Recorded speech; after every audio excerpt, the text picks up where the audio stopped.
about this situation, have an opinion, and, like it or not, that's a good thing. Whether you believe wholeheartedly what Janie and Daniel have to say, even though it's completely bunk and nonsense, well, who's to say any different? Who gives a shit?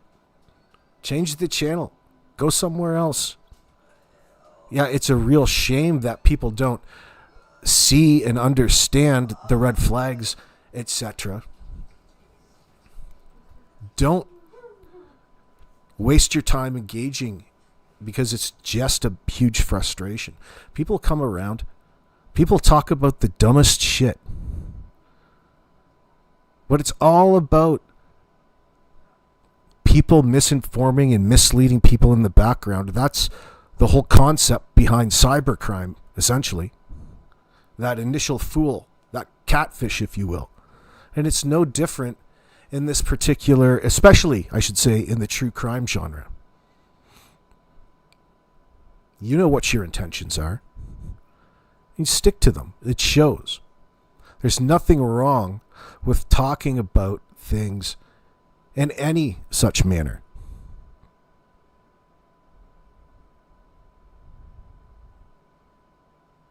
It doesn't make everybody right. Doesn't make everybody wrong. Something happened to Jack and Lily. There's a truth to this situation. And of course, that would make a right and wrong. just by that alone. However, people always want to confuse and mistake what it is that they think that they're participating in or doing. Most of the shit is just to wind a group of individuals up. As in, you read something and there's no possible way a person who, whatever it says, can be that effing stupid in that moment. They're just trying to get a charge, right? Thank you very much, Joyous. When it gets out of control in these circumstances, that's atypical. And they want to misrepresent all of the propaganda in what we know as mainstream media against what goes on in social media and all the harm that it can bring in a case. This is just nonsense and propaganda. These situations need conversation.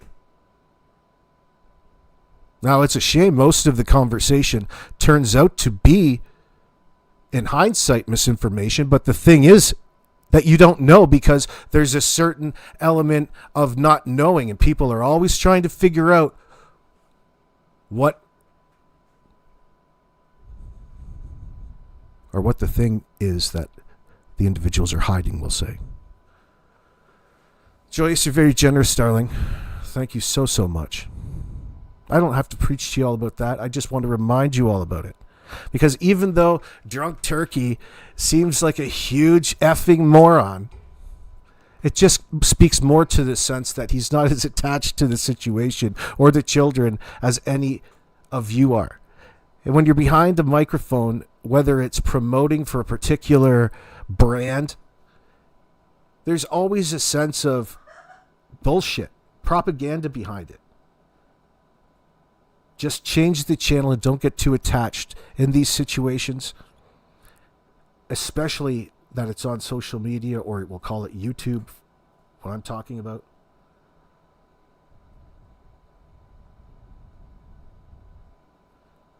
Nobody is ever doing anything wrong unless it's those individuals who are making these mock-up Belinda conversations.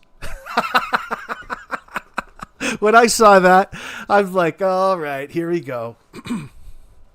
Apparently there's this, we'll look at it, but I saw it on Ninchi's True Crime. There's this conversation, a snippet from what looks like a Facebook Messenger conversation, what the individual is trying to get you to assume is Belinda Gray, because they even mentioned the name Belinda in it, okay? And it's speaking that they don't want this particular Chrissy involved in any more of this particular case. It doesn't sound like Belinda. It doesn't even sound like somebody who's capable of carrying on much of a conversation in the English language. So you must have to think it's Derwood and his gang. Now, this group of funky players, man. Why is it that they're so keen on engaging and promoting all of this nonsense and disinformation on behalf of their buddy Daniel and / Janie? We know the reason why. That's what is fascinating to me. Just how shameless these individuals are. They must, and there's nothing wrong with thinking that, even though they get tremendously upset about it. You can't think, that's not fair. You can't. Listen, assholes, you guys are so engaged in all of this, you're not practicing what you preach. You guys are on top of the investigation. You guys are fielding tips, encouraging people to call them in after they talk to the RCMP so you guys can figure things out on your own, how to fix this. Whatever this, there's this thing again. Whatever this is.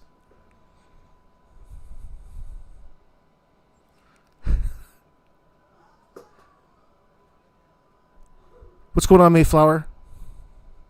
When someone makes up false conversation as Belinda and Daleen, that is wrong.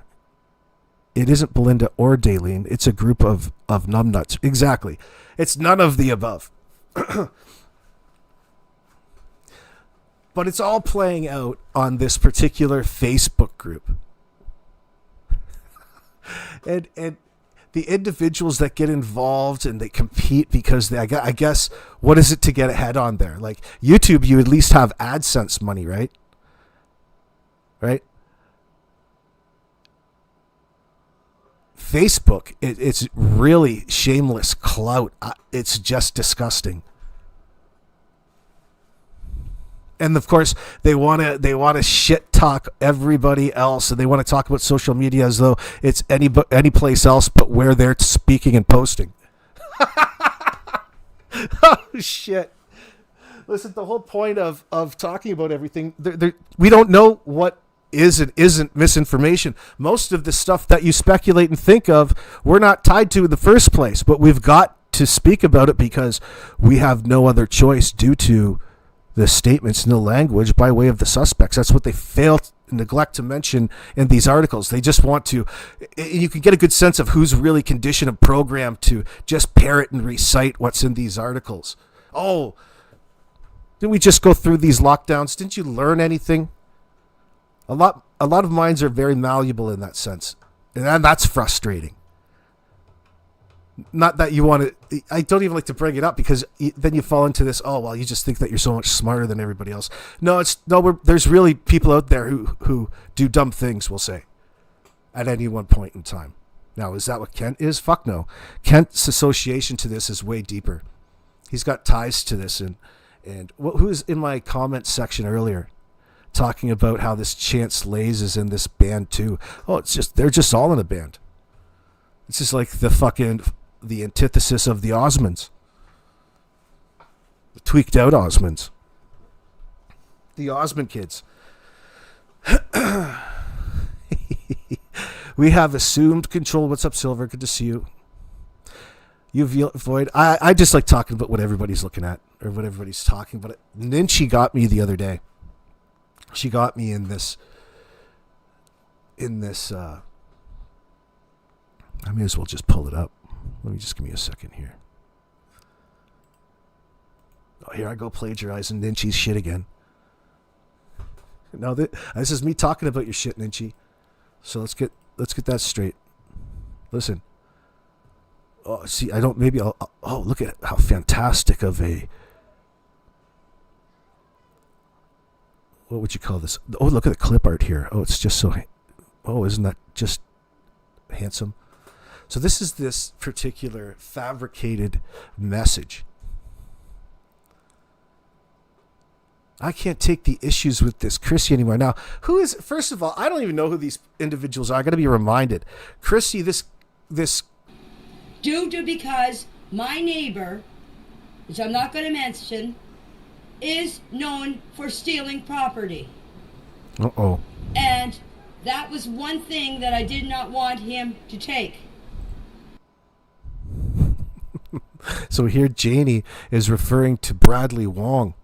See, this is her alluding to the fact that she thinks, And she wants you to think that Bradley Wong is somehow associated with her claims of having her property broken into. Listen, there ain't nothing on that property that people want. Nobody's breaking into your place and stealing anything there, Janie. You live in the RV. People, if you're not aware, people want to think a little too far outside the box sometimes. It says right here in the initial paperwork how she represented her living situation. Janie McKenzie lives in the camper on the same property as the residents. So, for the record, we don't need to think that they were lying about that. It's funny enough in that sense. She was living in the goddamn RV. She lived in the RV. Is she still living in there? I don't know. But the fact is, here she wants us to believe that Bradley Wong, her neighbor, before actually this soundbite was coming in, she would never tell anybody, or nobody ever talked about the relevance of her neighbor. She just wanted to loosely refer and introduce people to what was slowly coming down the line, which was their reports identifying Daniel in his vehicle driving around and back and forth throughout that night, May 1st into May 2nd. Eyewitness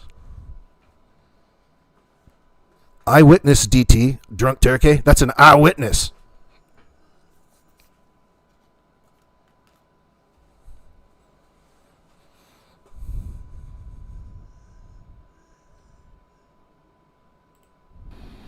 And I also want to mention too, someone, I can't tell you who, has broken in, when Daniel and I were away, has broken in to our trailer and have taken a few things. Wow. Somebody has broken in here and taken a few things. She's not interested in telling you the specifics about it. I don't believe it, Janie. I don't believe it at all. You're full of shit. That story is cockamamie, not representing it. You would have, if you were the victim of crime in that sense, and it was your neighbor, you would have no problem straight up telling everybody that your neighbor came in and stole your fucking brand new tires out of the back for your RV. Not alluded to this individual, and you're explaining the reasons for whatever behavior you had at the time in order to circumvent any sort of possible future ill thoughts from a particular neighbor. It makes no fucking sense, Janie.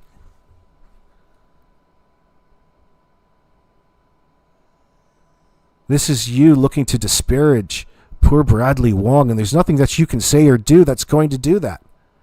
It doesn't matter how loud you yell. You're not going to change the fact of him identifying Daniel and his vehicles driving within earshot several times back and forth between the hours of midnight and 4 or 5 a.m. in the morning. Oh! That blows the fucking story wide open. That's just another shot across the bow.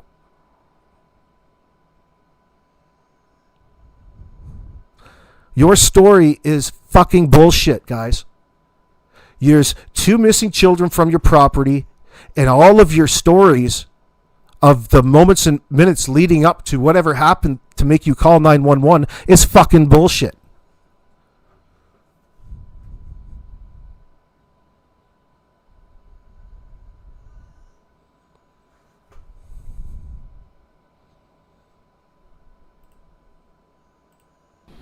I'm not going to say what they are, but have taken a few things. Oh yes, I don't want to say what those things are. Probably her dirty fucking underwear. What, is Bradley a pervert and he was horny for your bloomers? You had some dirty bloomers collections going on up there. He stole a few of my unmentionables.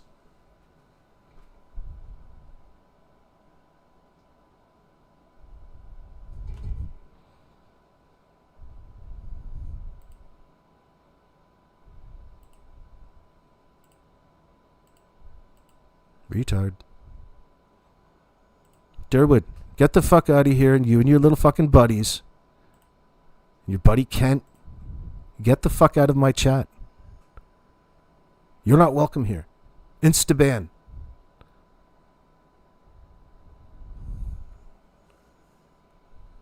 You stick out like a sore thumb. You're not very good at this.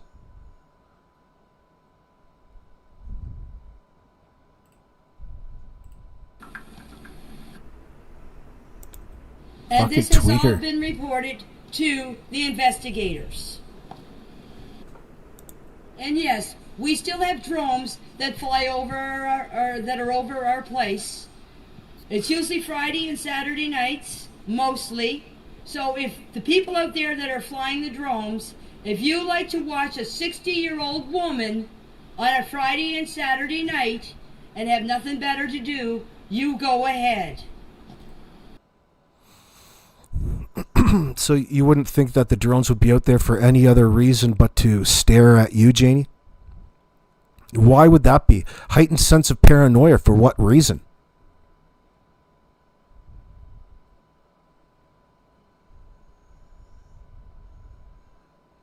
Makes no sense there, Nutty. And I'd like to say something else. And for all the people that are driving by, taking pictures of my property and taking pictures to see that what we're doing in the yard, I'm going to let you guys know I am scared of being in my own place because I stick mostly to my RV and my back. Are you fucking serious? Oh, ho, ho, ho. Oh, no. Yard because I never know that when Baby somebody's talk. going to blame us for what's going on, or blame me, I should say, I am scared to death that somebody's going to come along and do something to me while I'm in my yard. That's how. Fuck, we could only hope. Michelle, thank you so much. That's so generous of you. $10 super sticker. Mwah. I appreciate that. Please, anybody out there, don't do anything to Janie while she's out in her yard. You guys should be embarrassed.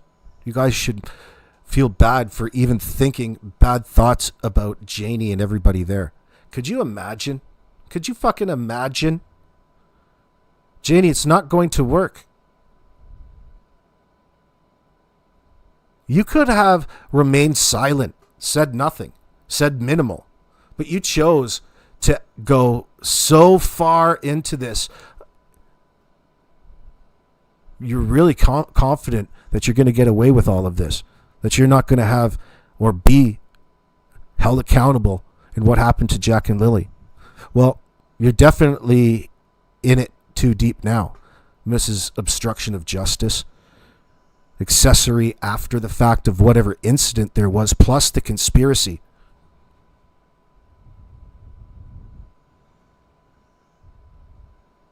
Just nobody is ever going to let you out of that prison.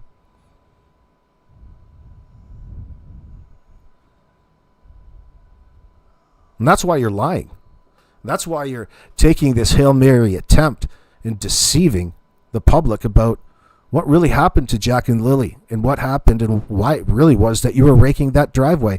You don't even have to be honest. We don't expect you to tell the truth, Janie. We could tell by what it is that you say regardless. Because there's really only one thing that possibly could have happened. There's only one thing to lie about, isn't there? You guys have all of the reasons, all of the reasons are pointed back directly on Jack and Lily as though it was their fault for walking out that door and never to be seen again, rather than any sort of emotion or heartbreak come out of that home. You know how tragic this situation would have been if it had been an accident with nobody in the home being culpable? They'd be acting completely different than what it is that we talk about on the daily. That's the truth. There's nothing about their stories that ring true. It's almost an invitation to the RCMP to say, you're going to have to do this the hard way. You're going to have to figure this out for yourselves without any help from us.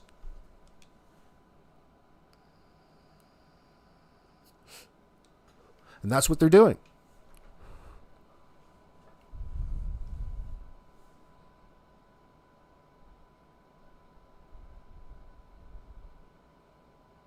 Not You Again says she's living at a crime scene of an unsolved crime. What does she expect? Would she ignore a crime like that if it was her neighbor? If it was her grandkids still live there? This is a violent crime against children, and they're going above and beyond and trying to not only get away with it in the law's eyes, but actively lie to everybody who's concerned about Jack and Lily and make money off of it. As though they were victimized by what? None of them ever want to really linguistically commit to anything. That's a real problem.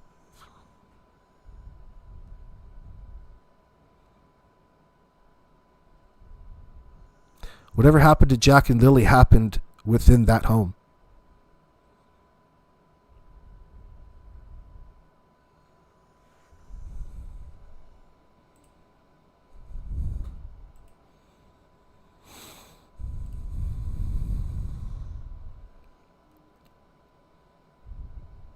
There's the little kitty.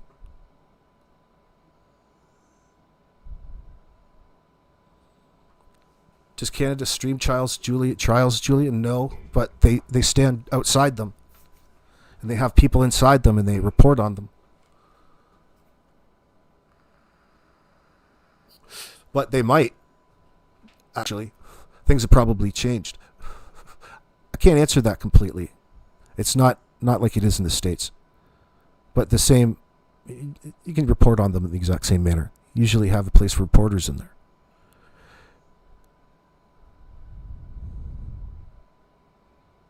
Janie's not here to lie to you people. Think about what it is that she came and said on this particular interview. She said nothing about Jack and Lily or any of the normal things or anything that would point to her not being any more of a suspect or suspicious or that would rule her out or paint her like she's a victim. None of it. She just talks about where she walked. It doesn't matter if she was active in if she was guilty of anything or did anything. Who knows? The way she describes it's ambiguous. But she doesn't ever want to tell you why it's important to any of all of this. And she doesn't want to even say what this is.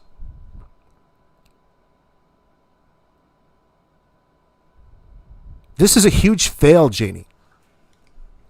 This is a huge fail. This is a desperate cry out to the world that you don't want to be perceived as being responsible for anything that happened to Jack and Lily. Well, that's fucking impossible at this point.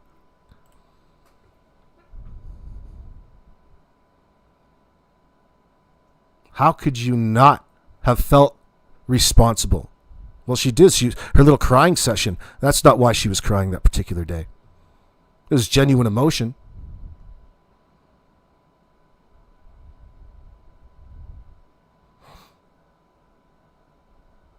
And even in her meager explanation as to why it was that she was crying like that, like it's actually a thing and not just a reason to manipulate your mind even further,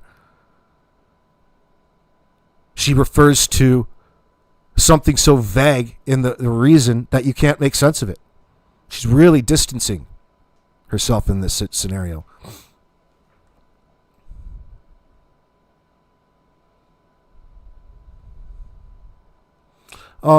Yeah, I think there is, Brian, there is a little gate or a makeshift gate. It's not much of a fence. It's a tweaker's fence. This is certainly not the way that it should be, should it? How is it you're spending more time around Jack and Lily than even Malaya is? Can you believe this? Does anybody else have a problem with that claim? So, it's not important, but it is important, is the way she's making Malaya look in all of this. You're inconsistent. You're inconsistent to your earlier statements when you go and now say that you spent all of this time around Jack and Lily. Now we have to wonder, how much time did you really spend around Jack and Lily? Here you're saying more time than Malaya. Is she exaggerating? Why is she exaggerating? Why is she lying?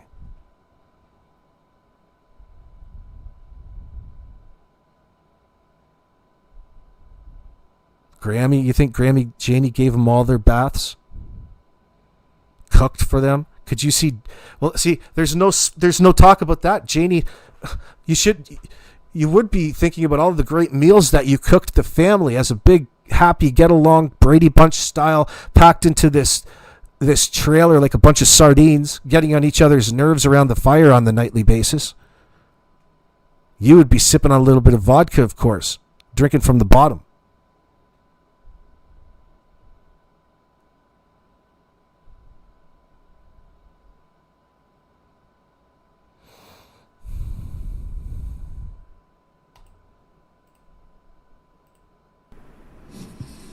And as I was saying, if you have to call their mother to tell them that Jack has no boots on or Jack has no coat on, and if she's supposed to be watching them all the time, that's a... Nothing says gaslighting. That's literal gaslighting right there, isn't it? Think about what it is that you're doing. You're picking something that's bad about the other person and saying to the third person,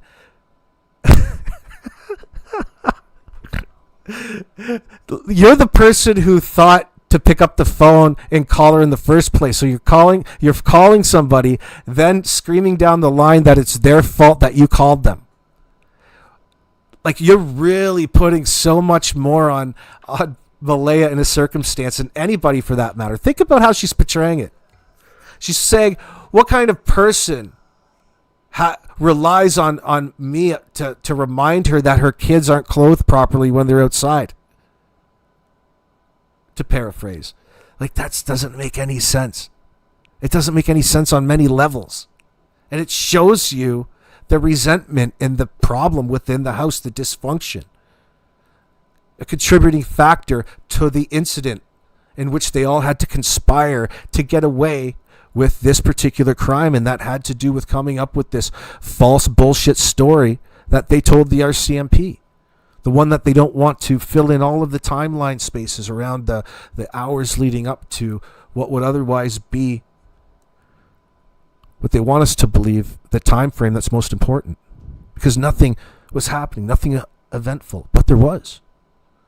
There's so much more to talk about.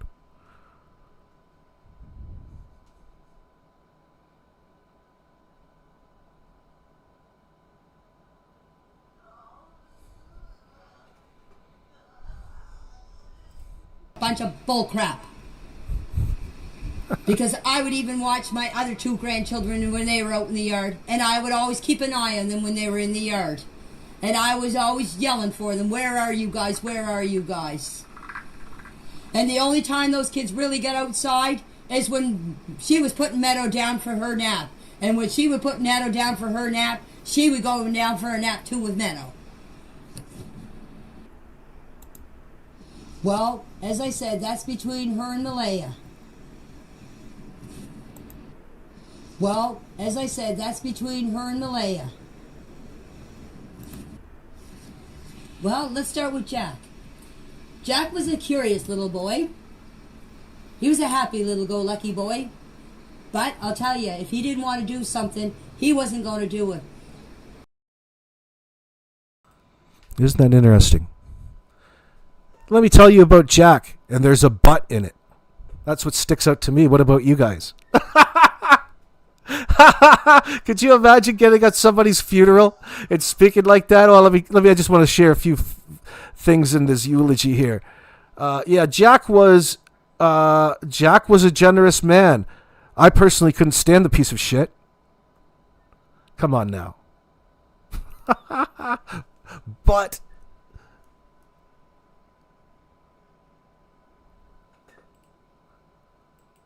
because when I would get after him to put his shoes on, and when he was running around his bare feet, I would say, Jack, put your shoes on.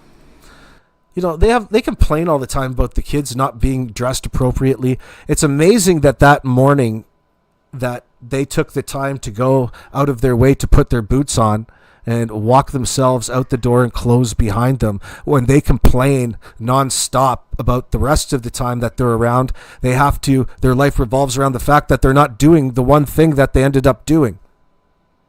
Just ironic, isn't it all? So you're always complaining to Malaya about the kids not having their coats or boots or anything properly on, but you told the police that the kids put their boots on to the point where they listed it on the missing poster. They put their boots on, something that you guys are telling us that that's not a normal thing for them to do. So why would they decide to put their boots on and walk out into Never Never Land? Disappear. Or go to a place that you guys don't want to talk about. This. They walked out that door into the this and that, the it. You guys are storytelling.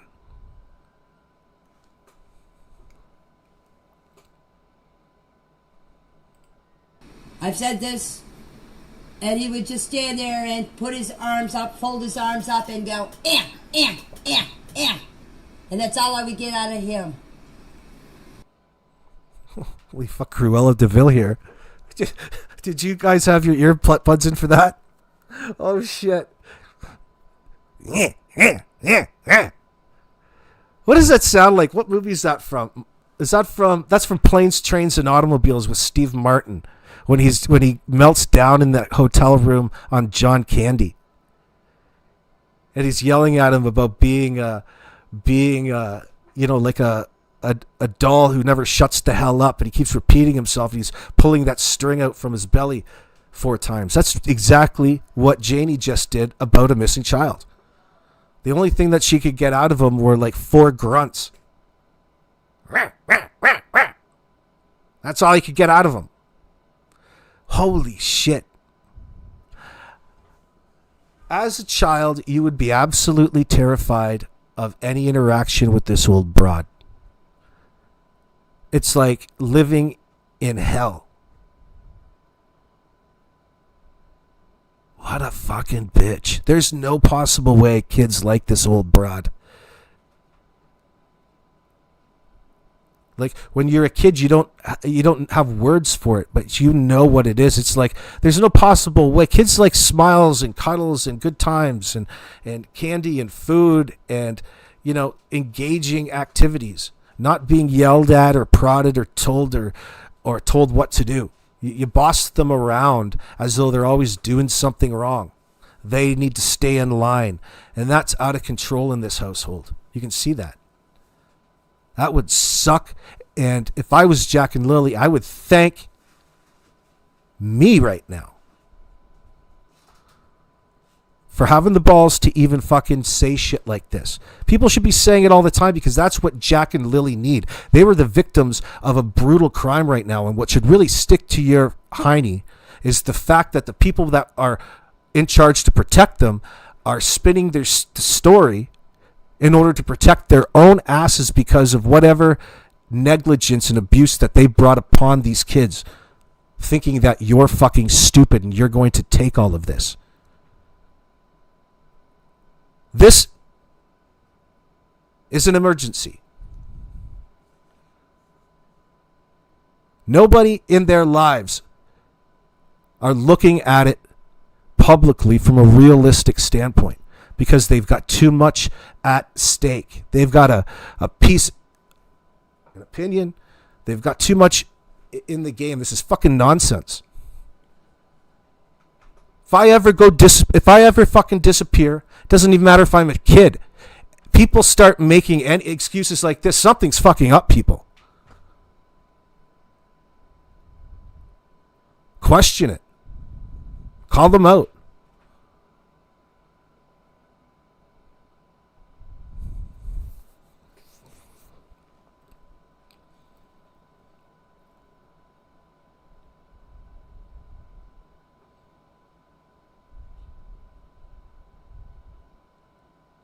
The kids could tell they weren't wanted there. You're saying, Tammy, kids are not as dumb as people think. Well, of course. Throw mama from the train? Yeah, that's a good one, too. That's Billy Crystal and Danny DeVito. You don't have a cousin, Norman. You lied to me. That's a good spot. I feel like that sort of comedy.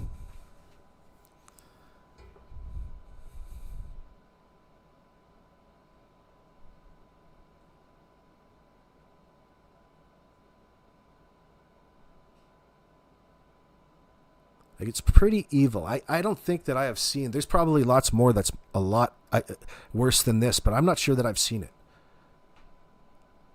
That old Danny boy has gone to such extents to go out of their way to get away with whatever happened to the kids that night.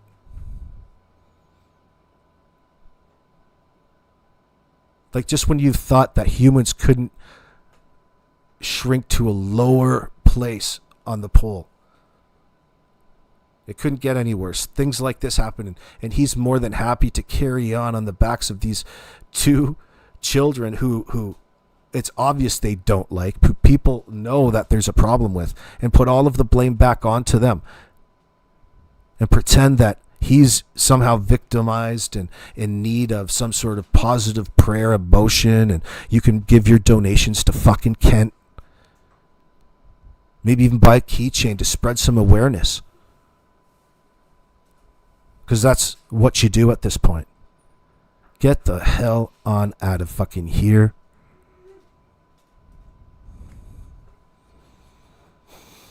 Other than that, he was a curious little boy. That's all he would do all day.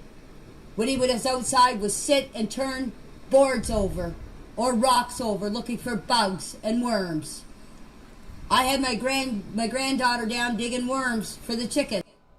You usually do that when there's nothing else to do. But it's an age thing. There's nothing wrong with doing that. But there's probably not a whole lot more for him to be out there doing.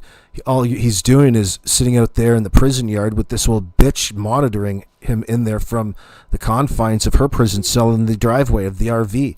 Cursing at him, monitoring, looking to snitch on his ass at any point in time. That's all you're doing is snitching on him. What a crazy place to live. We're very isolating out there in this hellhole.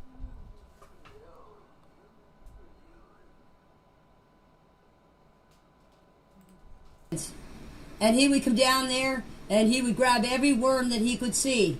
And when it would come time to go feed the chickens, he goes, "No, they were my friends.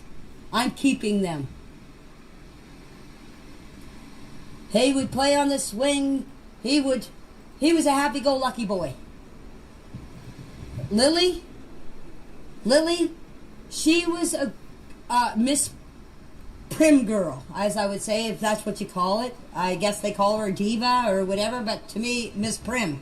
Because what... Miss Prim. It's interesting that you'd say that to a 4-year-old, or a 6-year-old, excuse me. Coming from this Temu queen. Like, what does that mean to her? Anybody that doesn't shop on Temu? Whenever she would get her clothes dirty, she would go in and change her clothes. I never knew what that girl was going to come out in. She had a kitchen out in the yard. I had a play kitchen. I got a play kitchen for them. Well, for my oldest two grandchildren. And when they weren't here, that's what she did. She'd play with the kitchen. She'd make mud pies. She would pretend she was making hot chocolate or coffee or tea. If a bug got around her, she would scream, "There's a bug, there's a bug." And she would go running in the house because there was a bug. Jack would just say, "Where's the bug? Where's the bug?" That's all they ever, from what I observed, they just played on the swings a lot. Her and the oldest grandchild would play on the swing. They would sit up there and they'd sing. I would sit there on my doorstep and listen to them sing. They would run around the yard, and that's all I ever heard was Lily say, come on, Jackie, let's go, Jackie. Come here and play, Jackie. Come here and play." They were bright little kids. They talked a breeze. Like when someone come into my yard, like if my brother come into my yard, they would come and say hi, and my brother would talk to them, and they would talk to him, and Jack would be there. Oh, look at my worms, or look at my bugs. I remember one day we caught a salamander, him and I, and Daniel said, Jack, you have to let the salamander go, because if not, it'll die. Well, I snuck the salamander out of the bucket, and he looked for that salamander, and he cried, because we let his salamander go. Jack was just into bugs. He loved bugs. Lily was into the kitchen, making mud pies. And then when the way she describes this salamander situation is bizarre, because you probably treated it like you ripped it away. You made it a traumatic incident for the child rather than help him understand or learn something from it or engage with the child or get anything from the interaction, which would be a reason to bring it up in the first place, but not to Janie. Not to Janie. She wants to use it as a way to add credence to what it is that she sang on the back of Jack again. Listen, you just traumatized a kid and put the blame back on them as though it was their fault for not understanding it. Okay, you're skipping over all of these important parts of what it is to be and what all of the little things are that bond us to our children.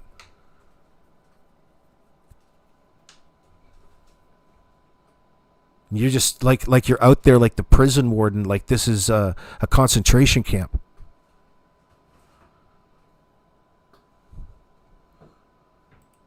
When my two oldest grandchildren would come down, every second weekend they would come.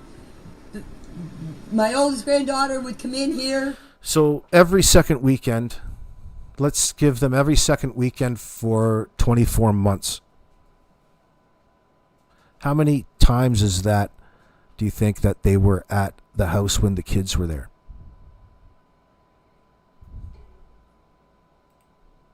And they'd say, Granny, we want some snacks to So go 21, up to the little cabin they built, or the so little 25. fort they built. They built it themselves out of sticks and brush. And I'd say, there's the fridge. My other two grandchildren, they could have whatever they want. My fridge was like 50. one of those doors when you go into a store. It would open and close all the time. My oldest granddaughter would come in here and she would take snacks for all of them and pack them in her backpack and go up to the camp. And another thing, the backpack thing. I've never seen Lily outside with that backpack. Daniel told me that they always tried to keep her from taking it outside. But I've never seen her with that pack.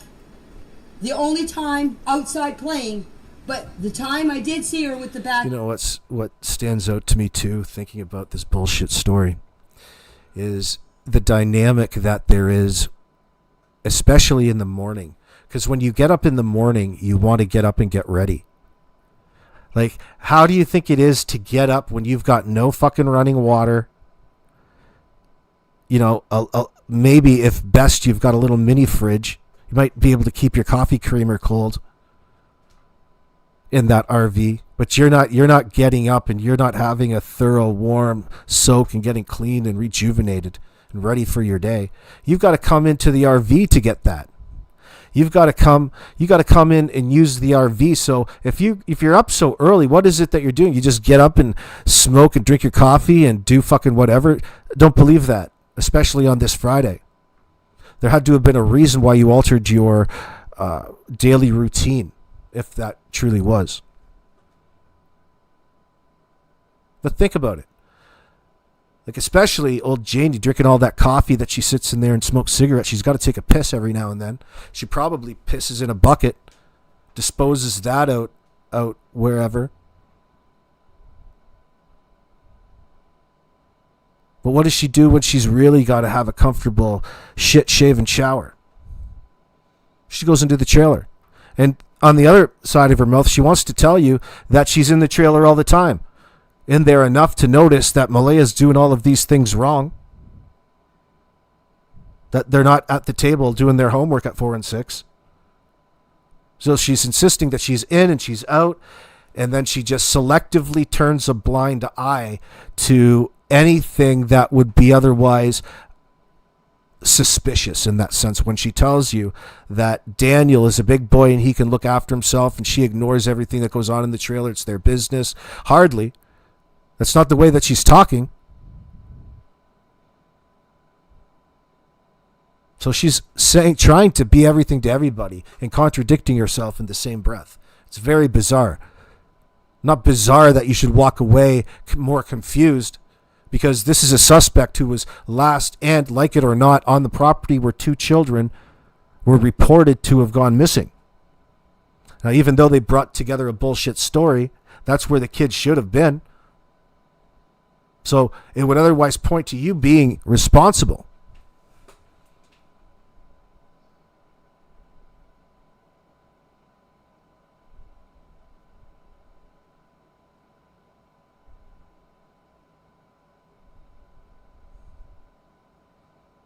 And old Janie wants to tell you that she was crying at the end of the woodpile because she gotten up that day, none of this would have happened. She was already up.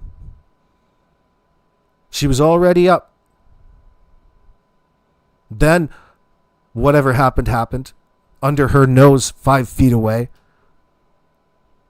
Went to sleep, went back to sleep. She was in and out of sleep. And when she woke up to Daniel yelling, it was around 20 minutes. Allegedly, that the number is that they want to use, since the kids must have gone missing. Now, she doesn't know or remember any of the time frames, because none of that's important to her, especially in any interview, and that's another blatant indicator of deception that just slaps you right in the face about all of her bullshit story. Sorry, honey. Pack is when my 2 other grandchildren would come down. She'd want a backpack too, because the oldest grandchild had a backpack, and she wanted to be just like her and have a backpack. That's exactly right, my chat. That they all want you to think when whatever happened, the incident, that they were all in and out and dozing in and out of sleep. Otherwise, this is somehow, distances themselves from any sort of accountability or wrongdoing. But at the same time, they want to tell you what the kids were doing. They just weren't aware of it at the time.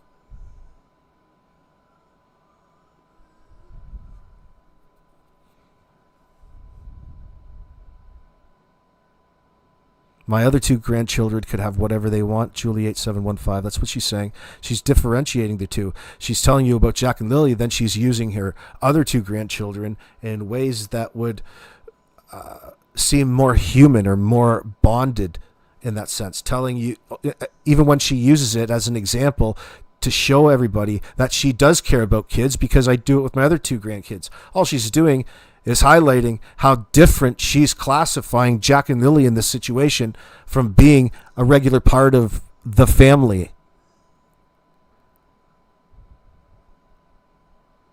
So I wonder what old Janie's problem was with Malaya. I wonder what her issue was. She figured that she was just this slutty hussy. Probably, you know what it is? She probably hears Daniel bang her all night long when he's all fucked up on that tweak, having sex all night into the early night with the window open, and it's dead silent out there, and she can hear all of that, right? And so she's thinking she's just like this fuck piece. Really jealous of it. Too much boot knocking going on.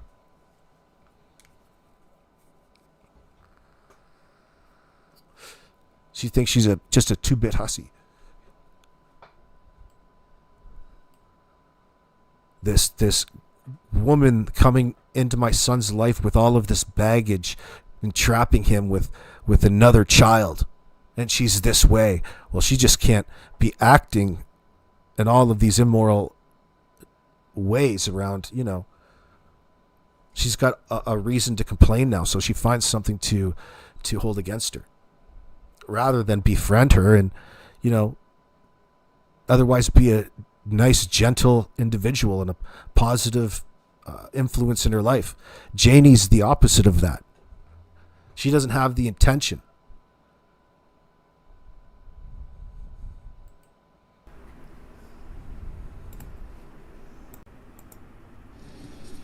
Oh, and another thing, when we go walking up the old road here, up the top of the hill here, up above my place there, if Jack didn't want to walk, Jack wouldn't walk.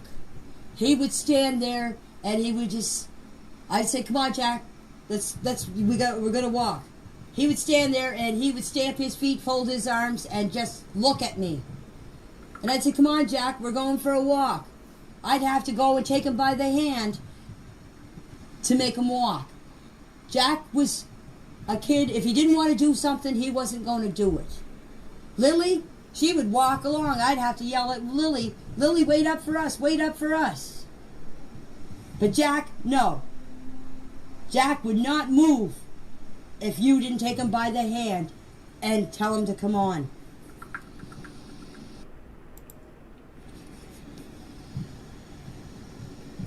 Apparently Lily was the only one that was sick. I think the reason why Jack didn't go to school is because I don't think she wanted Jack to go to school by herself. That's my opinion. They missed school Thursday, yes. They went to town Thursday around lunchtime. I have no idea what they went. I do not even know what they bought.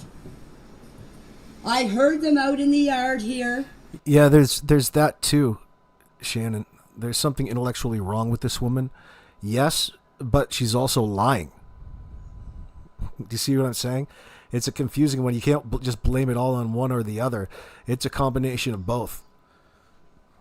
And that really speaks to the environment that the poor kids were living in and the pressures that popped.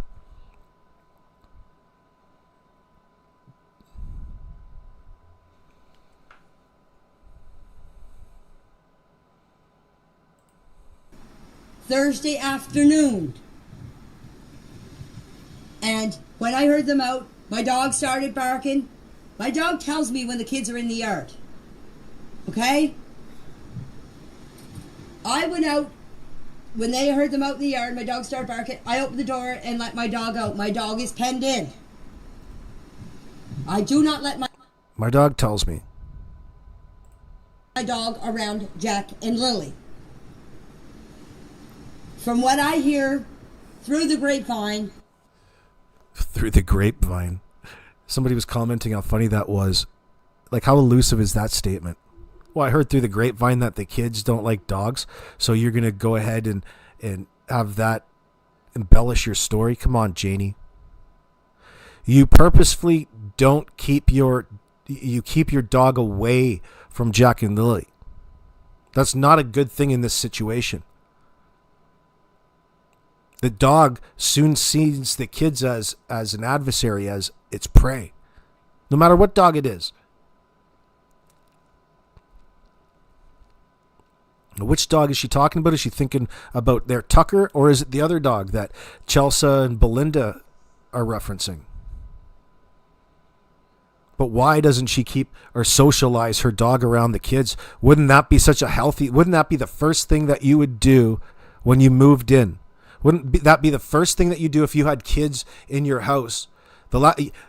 You want them to get to know each other. That way your dog doesn't go freaking nuts every time it sees a stranger, and she considers the kids to be a stranger. And that's a key word here, because you treat the kids in this residence as strangers in your home. Therefore, a burden.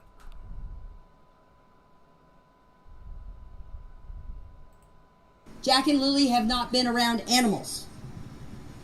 When they first came here, I tried to introduce my dog to Jack and Lily, and Lily started to scream because my dog was near her.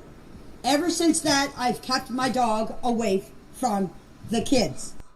Oh, well, that sounds like a learning experience. It sounds like an important part of being a parent and helping a child get to know the do's and don'ts around animals. It's going to come in handy in life. So it makes me question the legitimacy of the claim in the first place. Nobody does that.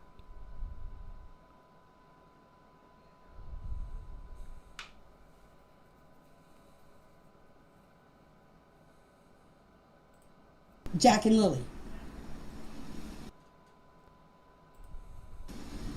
Thursday when I opened up the door, Jack and Lily were right beside the playhouse looking for worms under a board. Jack said to me, "Look, Granny, I found a worm, I found a centipede." I said, "Good boy, you keep looking." That's when I went over in my front of my RV and started raking the gravel for the swimming pool. Yeah, Magdalena, talking about Wade, said that the kids were used to dogs. Yeah, Wade's got dogs. Everybody, the kids were already used to dogs in their lives. So with this grapevine of hers, I wonder what this grapevine, maybe that's Derwood. Your lover. AB proper introduction to the dog essential. Yes. The kids were already acclimatized to canines. Maybe Janie, Michelle says, DM and MVM were not in it for the long haul. Not if she could help it. Who knows? You know, who knows? She wants to be seen as, it depends. I don't think that she would really even know. There's no such thing as grounded for her in this situation. You can see where all the blame goes. It's all going to fall on Malaya. They've already talked about it preemptively.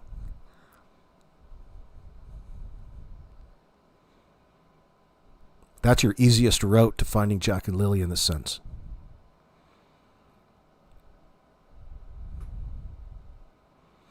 Tammy Worley says, what and where were Janie when they got black eyes and missing school? Why didn't she put a stop to the ABUSC then? Was she abusing them too? Well, you can hear it in their language. She was certainly neglecting them. Instead of stopping to take time out and teach a child, she used that as an opportunity to rat the child out, to use it against their mother, stomp her feet and tell you all of the things that you were doing wrong instead of going ahead and finding a solution to the problem in the first place, which would be a lot easier and more beneficial, especially if your true intent was for them not to do it again. Well, it looks like you're going to have to take the time to explain it, especially when we're speaking about a 4 and a 6-year-old. We're not speaking about a 20 and 21-year-old on the manufacturing line in a plant. You're talking about 2 children. It goes without saying that you stop and do something in order to help the situation further, as opposed to how it was that she would say she's responding. If that was indeed true, she's just a crazy psycho. She's a psycho old bitch. She shouldn't be around kids, and that's probably the fucking problem. Daniel was raised by this weirdo.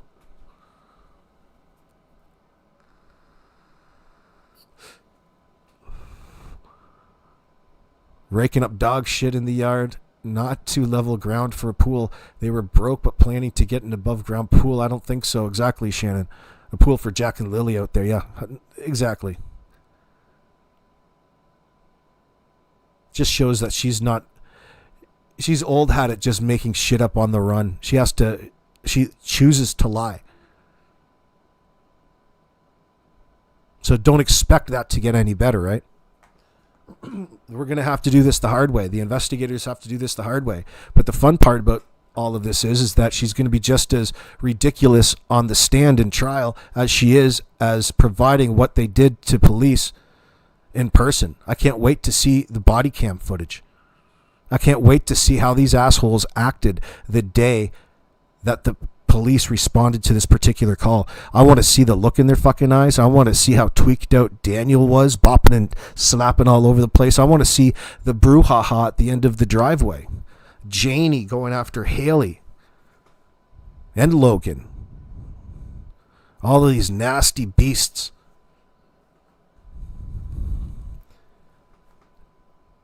Furious. So he tells you, in my opinion, at that point in time, they all had to have known. Not Haley in that sense, but when you talk about Janie, she knew at that point in time. She's part and parcel to this cover-up. The reason why probably has to do with what happened to Jack and Lily directly, as opposed to just simping for Daniel solely. There has to be more to it, because she really does feel responsible deep down, because she is responsible. Like, it would be impossible if you're a human being and you were in Jack and Lily's life. It's going to be very difficult for a human being not to feel responsible in some sort of way. And that would overtake any sort of emotions, because you are terrified that the kids were there and now they're not. And it would make you shake out of your skin not knowing. And there's none of that in this circumstance. Malaya retired to her mother's house. Doesn't want to talk to anybody. Something else happened other than the story that Stupid and his mother continued to push online far after the fact. Something else happened. And we know that because Daniel gave himself away by talking about exactly contradicting the story that they gave, by starting to tell people that, oh, that's not right, this isn't right, otherwise altering the story and saying that the facts that they presented aren't facts and it's something different now. You've changed your story already. Why? You're contradicting your initial claims. Why?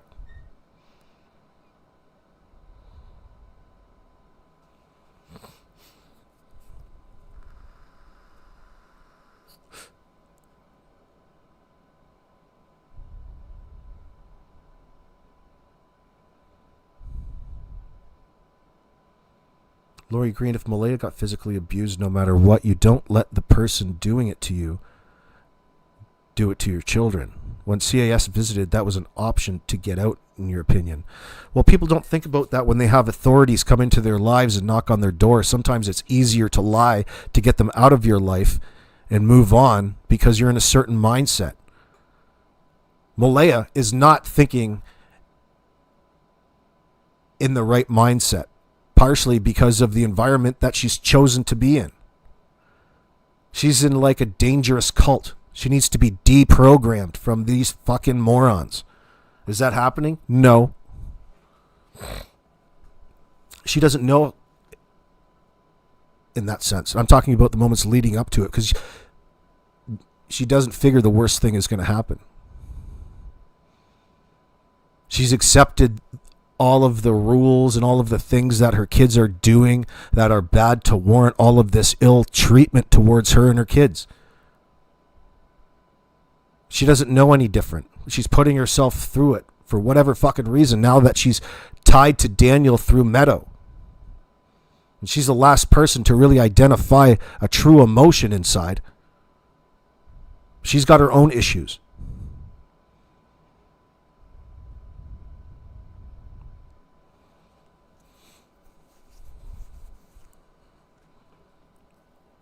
So it would have been so, it's so easy to think about what could have been the trigger factor in all of this. So Malaya was going to leave Daniel. Malaya just got her car. She has everything ready to go in that sense. And it's still an unresolved topic. And Daniel doesn't want that. And when he's really to the point where he's ready to let her go, it's the complete opposite. He no longer wants to shower her with all of these promises. He turns into even bigger of a fucking asshole and wants to hurry up the process. And he's not forthcoming. He's a liar, a manipulator, and he's lying and manipulated to her.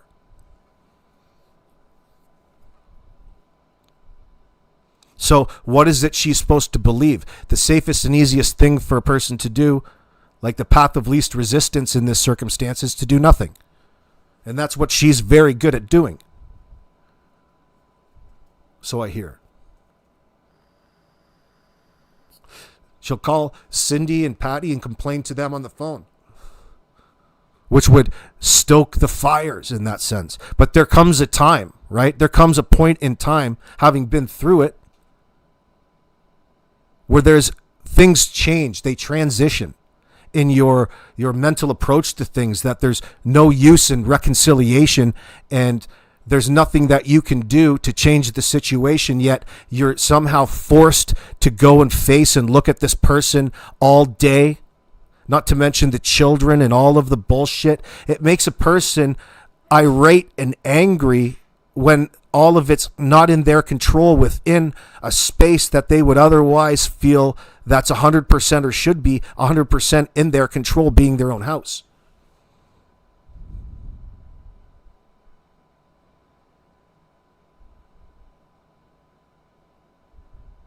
So then that's when it comes to affect Daniel about having to do all of these things on Malea's behalf, because that's truly the way he feels, especially at the moment when the incident had happened. Here he has to go do something that's Malea's job. She doesn't have any more use for me. She wants out of this relationship. And here I am still looking after these two random kids. What a fucking asshole. Just that much more reason to have something to hold against the person in the moment.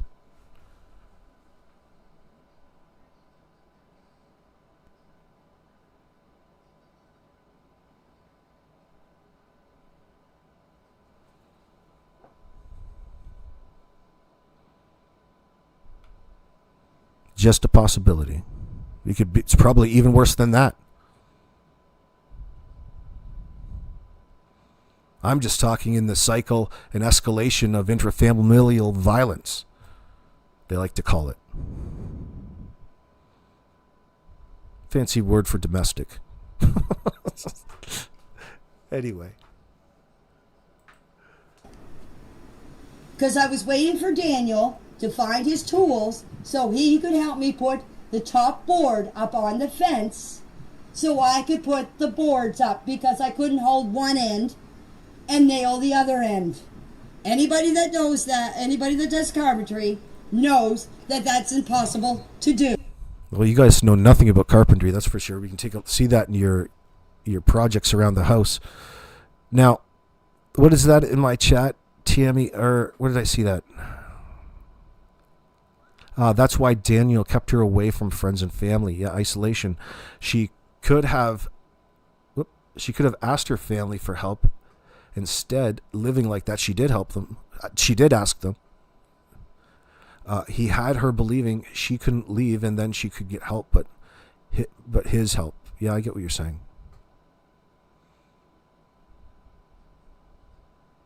Yeah, there's definitely a cycle of abuse happening here.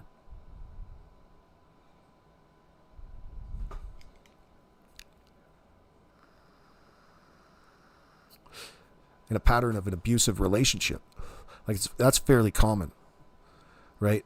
Where a situation where, you recognize it to be such and everybody does, but they talk about it behind their back and the person's now going to come out and tolerate it and go back to the person. Well, don't get mad when it happens again, right? But it escalates, and often it does, and that's what it seems to be like between Malaya and Daniel. Now, Daniel's problems all stem from the fact that he does the mathematics on a daily basis, admittedly. That's a major contributing factor to all of the weird pressures that she's under and these rules for his family, this backwoods fucking weirdo honky shit going on there.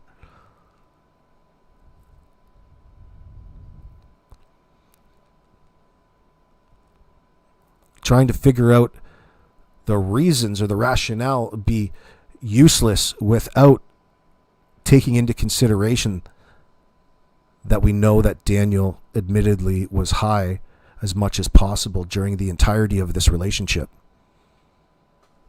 That supersedes everything else as a contributing factor, unfortunately. Until we know more information.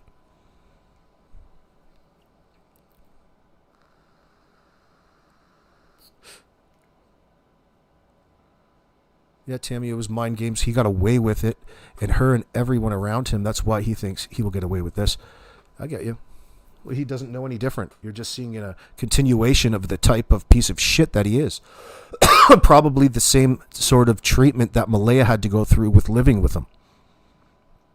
Exact same lies. It's just a continuation of the relationship, only now it's more public than it was previous to the incident. The it, the this, the that, the thing that they don't want to reference directly. The whatever happened to Jack and the Lily part that they dance around.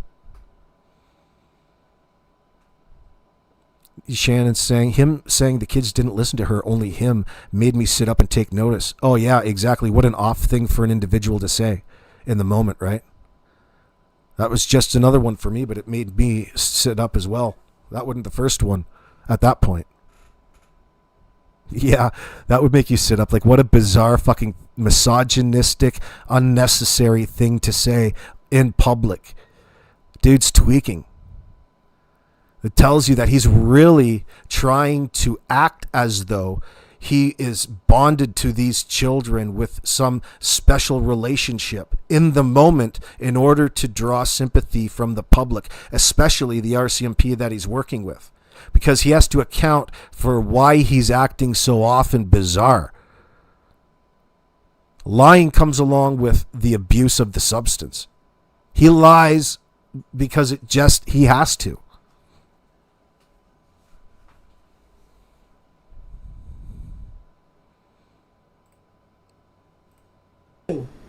To get it balanced and hold one end up and the other end drop.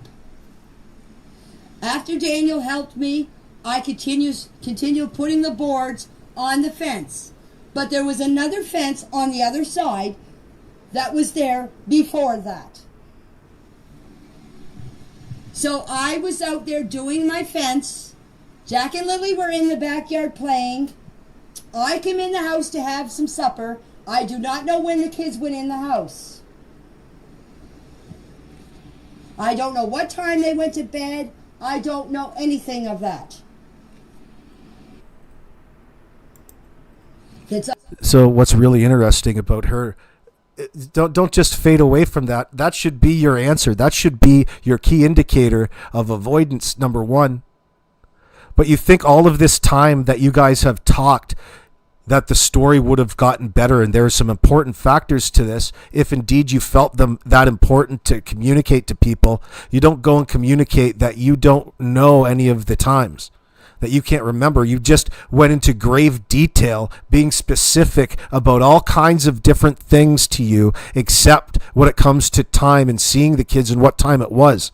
You're fucking lying. Okay? That's how we can tell you're lying. That's just one of them. You're omitting. You don't want to talk about it. You want us to accept the fact that you don't want to give us the timelines that would corroborate any sort of straight time frame in the Thursday, in the moments leading up to your call on Friday at 10:02 a.m. You can't have it that way. It doesn't work like that. That's going to get you a one-way ticket to a preliminary hearing, and they're going to pass it with flying colors.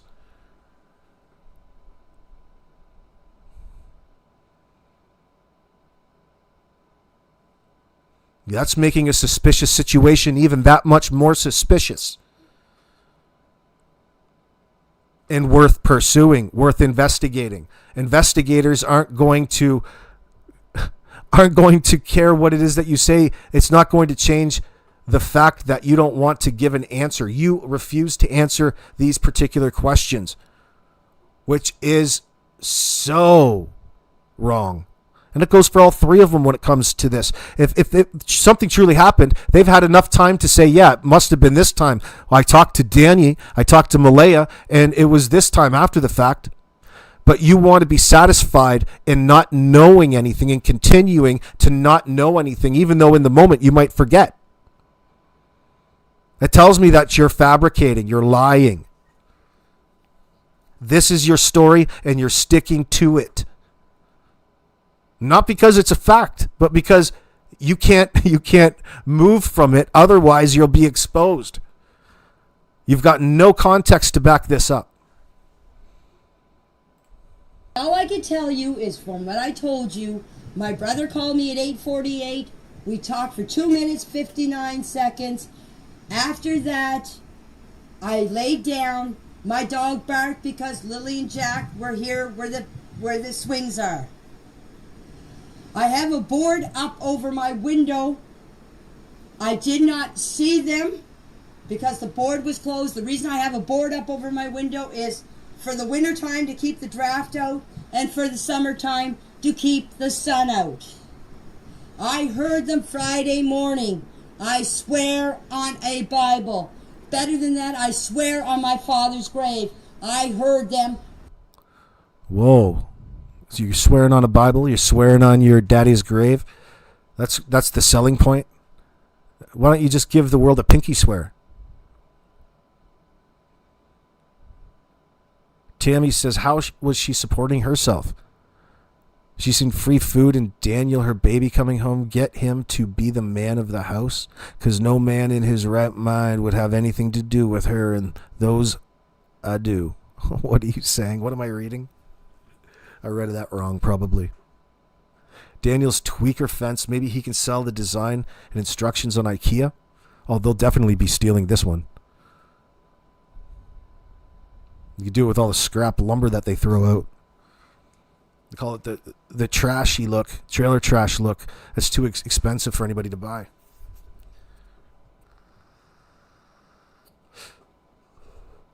Yeah, Linda Glover, he needed to get fueled up on his rugs. Then he could hold the fence board so Janie nailed the nails. Big help he was. Well, really curious to know about how much of this substance Janie,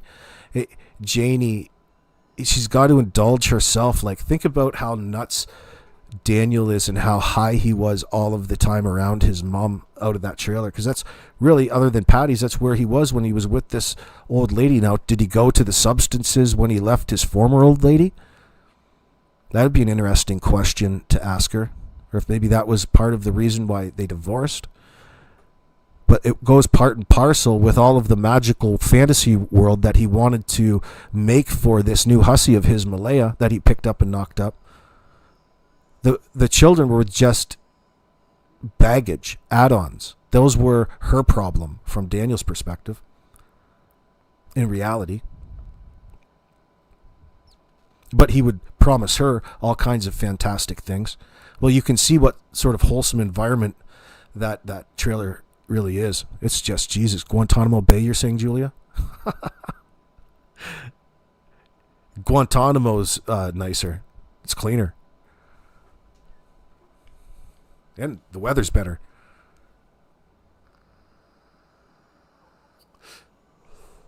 What condition makes Janie unable to take the polygraph? She claims it to be some heart condition, but she's got some hypertension you can see. But it's probably, I would think, self-induced by way of whatever Daniel's getting high on as well. Because it's cheaper. She's probably justified it's cheaper than the medication that she really needs.